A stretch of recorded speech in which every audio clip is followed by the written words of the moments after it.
দেশের এই সংকটময় মুহূর্তে শাকিব খানের সিনেমা ইন্ডাস্ট্রিতে পড়েছে শকুনের থাবা। ভাঙচুর করা হয়েছে বেশ কিছু সিনেমা হল। আপনারা জানেন যে বাংলাদেশে এমনিতেই সিনেমা হলের সংখ্যা খুব একটা নাই, তার উপরে বর্তমান দেশে চলমান এই পরিস্থিতির মধ্যে বেশ কিছু সিনেমা হল ভাঙচুর করা হয়েছে। এই যে ভাঙচুর অবস্থা চলতেছে, এই অবস্থায় সিনেমা হলগুলো কিভাবে ঘুরে দাঁড়াবে? শাকিব খানের আপকামিং সিনেমাগুলোর ভবিষ্যতে বা কী হবে? চলেন আলোচনা করি আজকের এই ভিডিওতে। ভিউয়ার্স, গতকালকে আমি একটি ভিডিও বানিয়েছিলাম এবং সেই ভিডিওতে কথা বলেছিলাম চিত্রনায়ক রিয়াজ এবং ফেরদৌসকে নিয়ে। তারা বাংলাদেশের একটি বিশেষ রাজনৈতিক দলের সমর্থক হিসেবে এই মুহূর্তে ভরাডুবিতে রয়েছেন এবং বলতে পারেন তাদের একেবারে লজ্জাজনক পরাজয় হয়েছে। সেম একই ঘটনা ঘটেছে বাংলাদেশের বেশ কিছু সিনেমা হলের ক্ষেত্রে। ভাই, আপনারা সিনেমা ব্যবসা করবেন, সিনেমা হল বানাবেন, ভালো কথা, আপনাদেরকে রাজনৈতিক দল করতে হবে কেন? সেটা যে কোনো দল হোক, বিএনপি হোক, জাতীয় পার্টি হোক, আওয়ামী লীগ হোক, আপনাদেরকে দল করতে হবে কেন? এই যে দল করতে গিয়ে আজকে আমাদের ইন্ডাস্ট্রির 12টা বাজাচ্ছেন, এটা কি ভালো হচ্ছে? সিনেমা ইন্ডাস্ট্রি বা নাটক ইন্ডাস্ট্রি, কোনো ইন্ডাস্ট্রিতেই তো আসলে এই হওয়া উচিত না, কোনো বিশেষ একটি রাজনৈতিক দলকে সমর্থন করা উচিত না।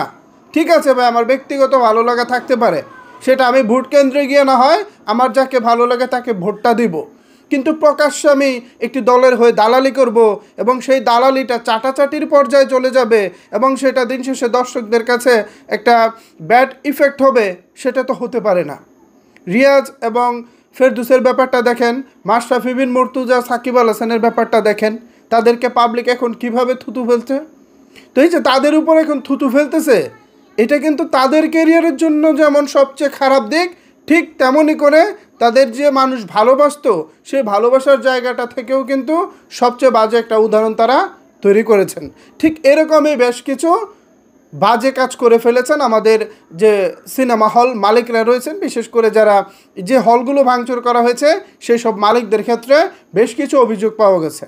যেমন সিরাজগঞ্জের রুট সিনে ক্লাব, সেখানে একটি সিনেমা হল রয়েছে, ছোট্ট একটি সিনেমা হল। সেই সিনেমা হল একটি মহিলা পরিচালক আছেন, মানে যিনি এই সিনেমা হলের প্রতিষ্ঠাতা, তিনি একজন মহিলা। তার আঙ্কেল মানে চাচা হচ্ছে গিয়ে সিরাজগঞ্জ সদরের মেয়র, উনি হচ্ছেন আবার আওয়ামী লীগের। তো এরকম দাপট টাপট নাকি তারা বেশ দেখাতেন, ভাতিজি সহ, মানে যিনি ওই সিনেমা হল পরিচালনা করতেন। তো এই যে দাপট, এই যে ক্ষমতা, এই যে এত কিছু করতে গিয়ে দিন শেষে জনরোষে পড়লেন এবং আপনার এই রুট সিনে ক্লাব ভাঙচুর করা হলো, যেটা শুনতে পাচ্ছি। আমি সঠিকটা পুরোপুরি জানি না, যদি আপনারা রুট সিনে ক্লাবের কেউ থেকে থাকেন কমেন্ট করে আমাকে বিস্তারিত জানানোর চেষ্টা করবেন। তবে যতটুকু জানা গিয়েছে বিষয়টা রাজনৈতিক। কেন? আপনি একটা প্রতিষ্ঠান দাঁড় করিয়েছেন, সেখানে বিএনপি যারা সমর্থন করে তারা ছবি দেখতে যেতে পারে, আওয়ামী লীগ বা জাতীয় পার্টি যে কোনো দল হোয়াটএভার তারা যেতে পারে, কিন্তু আপনাকে একটি বিশেষ গোষ্ঠীর সাপোর্ট করতে হবে কেন? আবার সেটা প্রকাশ্যে। এই যে আপনার হলে যারা যান, যারা দর্শক, তারা তো নিশ্চয়ই এসব কর্মকাণ্ডে বিরক্ত ছিলেন, বা স্থানীয় যারা সিরাজগঞ্জবাসী আছেন তারা বিরক্ত ছিলেন। তো এই ঘটনার ফলে আপনার এই রুট সিনে ক্লাবকে ভাঙচুর করা হয়েছে।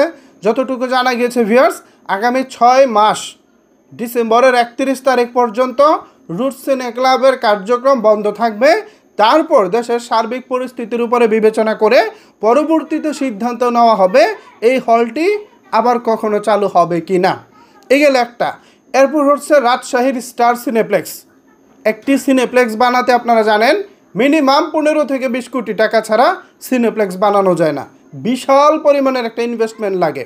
সেই জায়গা থেকে রাজশাহীবাসী বিগত 4-5 বছর সিনেমা হল শূন্য ছিল। সর্বশেষ উপহার নামক একটি সিনেমা হল ভাঙার মধ্য দিয়ে রাজশাহীতে সিনেমা হলের সমাপ্তি ঘটে। এর ঠিক 2-3 বছর পরে পুনরায় কাঠাখালীর রাজতিলক সিনেমা হল চালু হয় এবং তারপর আরও একটি সিনেপ্লেক্স চালু হয়। সর্বশেষ হচ্ছে স্টার সিনেপ্লেক্স। মোটামুটি 3-4টা হল সেখানে রানিং ছিল উপহারের 4-5 বছর পরে, মানে উপহার ভাঙার পর। সেখানে আবারও রাজশাহীবাসী সিনেমা দেখার জন্য হলে ভিড় করতেছিলেন। সিনেমা ব্যবসাটা রাজশাহী থেকে আবারও ভালো ফিডব্যাক আসতেছিল, চাঙ্গা হচ্ছিল। এমতো অবস্থায় যা দেখলাম, রাজশাহীতে স্টার সিনেপ্লেক্সকে ভাঙা হলো। এখন কেন ভাঙা হলো? ওই খোঁজ করতে গিয়ে দেখা গেল ওই যে সিনেপ্লেক্স, স্টার সিনেপ্লেক্সের যিনি কর্ণধার, তিনি হচ্ছেন আবার আওয়ামী লীগের এমপি। চট্টগ্রাম থেকে মেবি তিনি এমপি হয়েছেন। তো এই যে ব্যাপার স্যাপার ঘটে যায়, এগুলো তো আসলে সত্যি মানে মেনে নেওয়ার মতো না। আপনাদেরকে দল করতে হবে কেন? এত বড় একটা ব্যবসা প্রতিষ্ঠান দাঁড় করিয়েছেন, সেখানে আবার আপনাকে এমপি হতে হবে কেন? কোনো তো দরকার ছিল না। স্টার সিনেপ্লেক্সের মতো জনপ্রিয় একটি সিনেপ্লেক্স আপনার রয়েছে। আপনি ভাইয়া কাজ করেন, প্রত্যেকটা জেলায় জেলায় আপনি শাখা বাড়ান, সেখান থেকে আপনি ব্যবসাটাকে বিস্তৃত করেন, আপনি সেখানে নজর দিবেন। কিন্তু তা না, আপনাকে এমপি হতে হবে। এখন এই এমপি হতে গিয়ে কি হয়েছে? আপনার প্রতিষ্ঠানের 12টা বেজে গেছে। আপনি কি এখান থেকে সহজে ঘুরে দাঁড়াতে পারবেন? নিশ্চিতভাবে সহজে ঘুরে দাঁড়াতে পারবেন না। ক্ষতি হয়ে গেল মাঝখান দিয়ে আমাদের ইন্ডাস্ট্রির। এমনিতেই তো আমাদের ইন্ডাস্ট্রির অবস্থা খুব একটা ভালো না। এই গেল স্টার সিনেপ্লেক্সের রাজশাহীর একটা ঘটনা। এরপর রাজশাহীর নাটোর জেলার গুরুদাসপুরে আরেকটি ঘটনা গতকালকে রাতে ঘটেছে। সেখানে আনন্দ সিনেমা হল নামে একটি সিনেমা হল রয়েছে, যেটা গত 2-3 বছর হয় নতুন করে বানানো হয়েছে, নতুন করে চালু হয়েছিল। সেই সিনেমা হলটাও বেশ ভালোভাবে চলতেছিল। নাটোরবাসী সেই সিনেমা হলকে বেশ ভালোবাসা দিয়েছেন। খুব সুন্দরভাবে যখন এগিয়ে যাচ্ছিল, বেশ ভালো ভালো সিনেমা তারা চালাচ্ছিলেন, রিলিজে চালাচ্ছিলেন। অন্যান্য উপজেলা কিংবা জেলার সিনেমা হলগুলো যখন সারা বছর বন্ধ থাকে, ঠিক সেই সময় গুরুদাসপুরের এই আনন্দ সিনেমা হলটি সারা বছর চালু ছিল এবং তারা রিলিজে সিনেমা চালাচ্ছিল। ঠিক সেখানেও পড়েছে ওই দুর্বৃত্তদের হামলা, শকুনের থাবা। তো এই থাবা পড়ার পর যেটা হয়েছে, সেখানেও আলটিমেটলি এখন সিনেমা প্রদর্শন বন্ধ হয়ে গেছে, লুটপাট হয়েছে।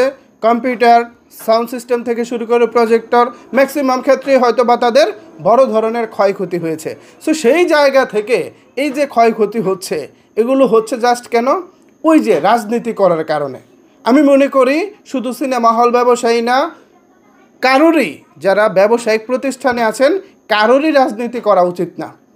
আপনাদের যেটা করা উচিত সেটা হলো, যখন যে সরকার ক্ষমতায় থাকবে তাদের সঙ্গে আপনাদের একটা সুসম্পর্ক বজায় রাখতে পারলেই এনাফ, দ্যাটস ইট। এর বেশি কিছু তো আর দরকার নাই।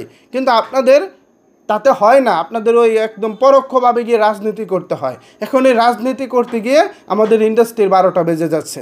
এখন প্রশ্ন হচ্ছে যে শাকিব খানের ইন্ডাস্ট্রিতে শকুনের থাবা পড়েছে, এমতো অবস্থায় শাকিব খানেরই আরেক সিনেমা দরদ সেপ্টেম্বরে মুক্তি পাবার কথা রয়েছে। তো এটা নিশ্চয়ই চলমান পরিস্থিতির কারণে এমনিতেই তারা বেকায়দায় রয়েছে। চিন্তা ভাবনা করতেছিলেন কি করা যায়, আমরা কি দরদ মুক্তি পিছিয়ে দিব কিনা, এই হয়তো বা চিন্তা ভাবনা করতেছিলেন। আমি এই বিষয়ে পরে আসবো, অন্য একটি ভিডিওতে ডিটেল কথা বলবো।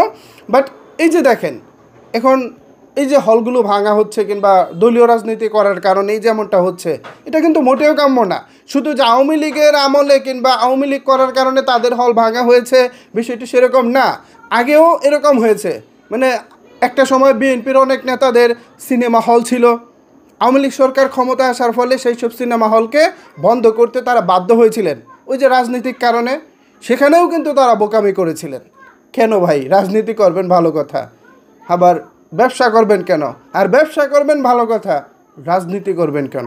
এই প্রশ্নটি ভিউয়ার্স আমি আপনাদের কাছে রাখতে চাই, এবং আগামীর বাংলা চলচ্চিত্র নিয়ে আপনারা কি চিন্তা ভাবনা করতেছেন সেই ভাবনাটাও জানতে চাই। নিচের কমেন্ট বক্সে জানিয়ে যাবেন। ধন্যবাদ সবাইকে এতক্ষণ ধরে আমার সাথে থাকার জন্য।